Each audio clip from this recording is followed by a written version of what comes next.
क्या आपने कभी सोचा है कि एक आवाज की कीमत क्या हो सकती है? एक ऐसी आवाज जो सच को सामने ला दे। क्या वो आवाज आपकी मौत का फरमान बन सकती है? जी हाँ दोस्तों, सीरियल ईशानी की कहानी अब एक ऐसे खतरनाक मोड़ पर आ चुकी है जहां हर साया दुश्मन है, हर दोस्त के चेहरे पर एक नकाब है और एक छोटी सी चिंगारी पूरे जंगल में आग लगाने को तैयार है। नंदिनी की वो एक कबूलनामे वाली रिकॉर्डिंग जो ईशानी के लिए जीत का सबसे बड़ा हथियार थी, अब वही उसकी जिंदगी की सबसे बड़ी दुश्मन बन चुकी है। तो दिल थाम कर बैठ जाइए दोस्तों, मैं हूं आपकी अपनी संजना और आप देख रहे हैं संजना टीवी। और आज मैं आपके सामने उस खौफनाक रात की पूरी कहानी परत दर परत खोलने वाली हूं, जहां ईशानी मौत से लड़ी और एक ऐसे सच का सामना किया जिसने उसकी दुनिया ही हिलाकर रख दी। दोस्तों, कहानी की शुरुआत होती है उस पल से जब ईशानी की आंखों में सिर्फ और सिर्फ एक ही जुनून था, शाश्वत के लिए इंसाफ। उसके दिल में अब अपने लिए कुछ भी पाने की चाह नहीं थी, बस एक आग थी, न्याय की आग। वो जानती थी कि नंदिनी कोई मामूली औरत नहीं, वो एक जहरीली नागिन है जो अपने शिकार को धीरे धीरे तड़पा तड़पा कर मारती है। उससे जीतना मतलब तूफान से टकराना था, लेकिन हमारी ईशानी ने भी ठान लिया था कि वो इस तूफान का रुख मोड़ कर रहेगी। और इस मुश्किल लड़ाई में उसने अपने सबसे पुराने और काबिल दोस्त अभिषेक का दरवाज़ा खटखटाया। अभिषेक शहर का वो नामी वकील जिसकी दलीलों के आगे बड़े बड़े मुजरिम घुटने टेक देते हैं। जब ईशानी उसके ऑफिस पहुंचती है तो उसकी हालत देखकर अभिषेक भी हिल जाता है। ईशानी की आवाज़ में दर्द और इरादों में फौलाद था। वो कहती है, अभिषेक, मुझे नंदिनी को बर्बाद करना है। मुझे उसके खिलाफ इतने पुख्ता सबूत चाहिए कि कानून की कोई भी किताब उसे बचा ना सके। उसने शाश्वत की जिंदगी छीन ली, अब मैं उसकी आज़ादी छीन लूंगी। अभिषेक, जो ईशानी की हर तकलीफ से वाकिफ था, अपने दोस्त की आंखों में वो आग देख रहा था। उसने फाइलों का ढेर किनारे किया और गंभीरता से बोला, ईशानी, तुम जज्बाती हो रही हो। नंदिनी बहुत शातिर है। कागजात, दस्तावेज, वो इन सब को झूठा साबित कर देगी। अगर हमें उसे वाकई में फंसाना है तो हमें उसके अहंकार को ही उसका हथियार बनाना होगा। हमें चाहिए एक कबूलनामा, एक ऐसा कबूलनामा जो वो खुद अपने मुंह से दे। ये सुनते ही ईशानी की बुझती हुई आंखों में एक उम्मीद की लौ जल उठती है। एक पल की खामोशी के बाद उसके चेहरे पर एक खतरनाक मुस्कान आती है और वो कहती है, कबूलनामा, ठीक है, यही होगा। नंदिनी खुद अपनी बर्बादी की कहानी अपनी जबान से सुनाएगी। और दोस्तों, यहीं से बिछती है वो शतरंज की बिसात जिसका हर मोहरा ईशानी ने खुद चुना था। एक तरफ अभिषेक कानूनी दांवपेच की दुनिया में उतर जाता है, हर कानून, हर धारा को खंगालने लगता है, तो दूसरी तरफ ईशानी एक ऐसा मुखौटा पहन लेती है जिसे देखकर खुद नंदिनी भी धोखा खा जाए। वो नंदिनी से मिलने का नाटक करती है, ऐसे जैसे वो पूरी तरह टूट चुकी है, जैसे उसने अपनी हार कबूल कर ली है। अगले दिन जब ईशानी नंदिनी के महल जैसे घर में कदम रखती है तो उसके दिल की धड़कनें तेज थीं, लेकिन चेहरा एकदम शांत। वहां नंदिनी अपने वकील के साथ जीत का जश्न मनाने की तैयारी कर रही थी। उसे देखकर नंदिनी के चेहरे पर एक घमंडी मुस्कान तैर जाती है। आ ही गई तुम अपनी औकात पर ईशानी, मुझे पता था तुम आओगी। ईशानी कुछ नहीं कहती, बस चुपचाप खड़ी रहती है।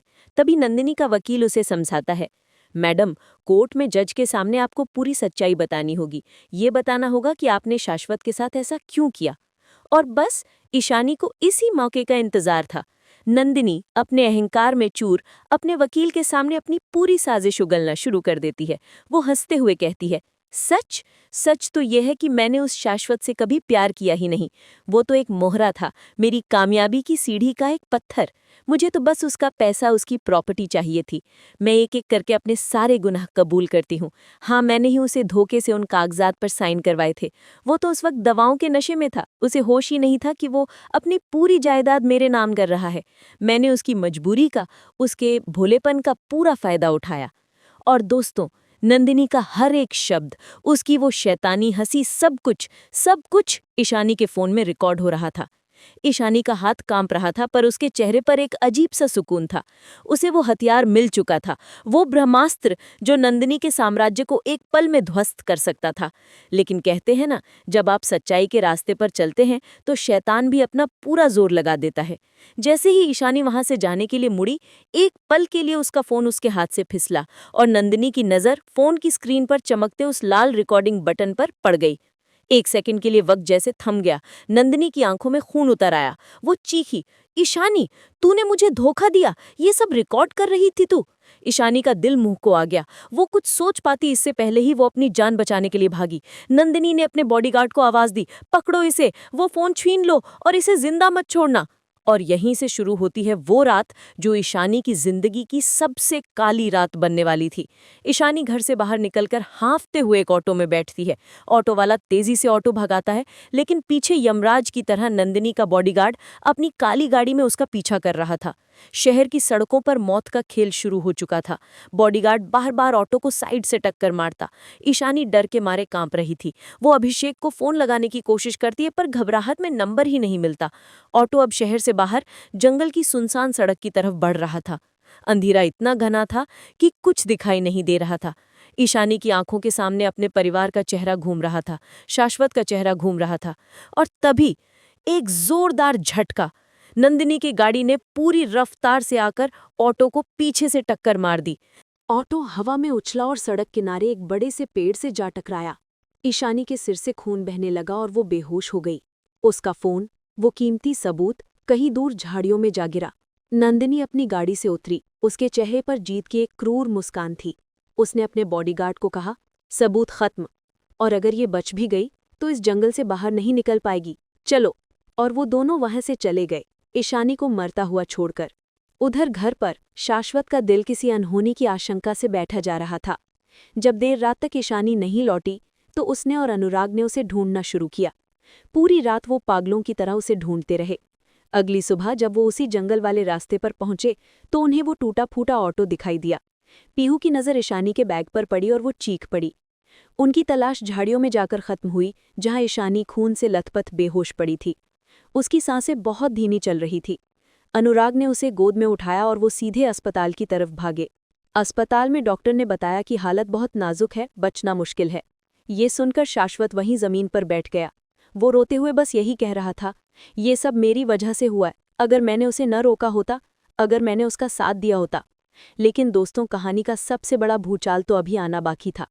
जब पुलिस ने एक्सीडेंट की इन्वेस्टिगेशन शुरू की तो उन्हें नंदिनी के घर की तलाशी में एक और पेनड्राइव मिली, एक सीक्रेट पेनड्राइव।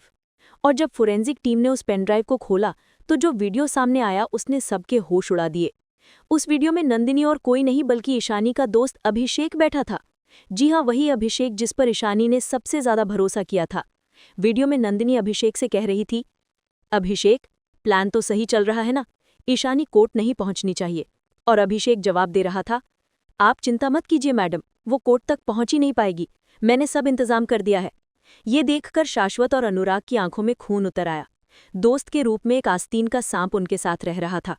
अभिषेक, जिसने ईशानी को ये सब करने की सलाह दी, वही नंदिनी के साथ मिलकर उसकी मौत की साजिश रच रहा था। और अब दोस्तों आता है कहानी का वो पल जिसका हम सबको इंतजार था, कोर्ट का दिन। शाश्वत का परिवार हारा हुआ टूटा हुआ कोर्ट रूम में खड़ा है।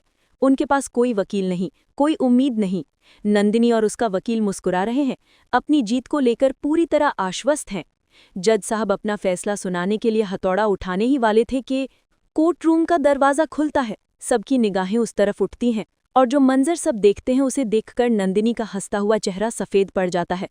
व्हील चेयर पर वकील के काले कोट में, आंखों में फौलादी इरादे लिए, ईशानी कोर्ट रूम में दाखिल होती है। पूरा कोर्ट रूम सन्न रह जाता है। शाश्वत की आंखों में आंसू आ जाते हैं। नंदिनी हकलाते हुए कहती है, ये जिंदा कैसे है?